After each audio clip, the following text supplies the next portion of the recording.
गोकुळ सोबत गोकुल.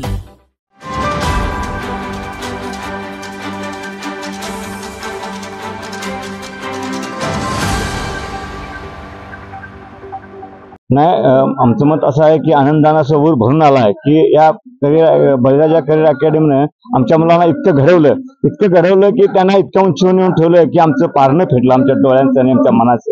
अशा पद्धतीने या करिअर अकॅडमी बळीराजा अकॅडमीचं कार्य हे महाराष्ट्रात नाही तर भारतात हो, हीच आमची सदिच्छा आहे त्यांच्या मागची. आणि आम्ही गरीब कुटुंबातनं त्या मुलांना इतकं प्रयत्न करून आम्ही इतकं घातलं आणून, आणि त्यांनी बी खूप मोठे प्रयत्न केले आणि त्यांनी आपलं करिअर घडवलं. एक मुलगा मुंबई पोलीससाठी भरती झाला आणि एक मुलगा पुणे कारागृहासाठी भरती झाला.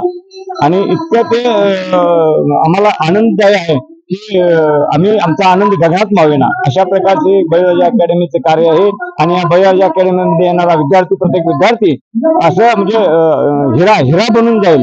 जरी कच्चा असला तर तो हिरा बनून जाईल अशी अकॅडमी आहे. आणि अकॅडमीचे अजित सर जे आहेत त्यांनी खूप मोठे सहकार्य केले या बळीराजा अकॅडमीसाठी आणि आमच्या मुलांसाठी. आमची मुलं एकदम असे हे होती म्हणजे कच्चा माल त्यांच्या ताब्यात दिला आणि त्यांनी पक्का माल करून आमच्याकडे दिला. अशा पद्धतीनं त्या बळीराजा अकॅडमीचे सहकार्य आहे आणि त्यांचे खूप धन्यवाद मानतो अजित सरांचे की इथून पुढच्या बी त्यांना भविष्यासाठी मुलं घडवण्यासाठी शुभेच्छा देतो.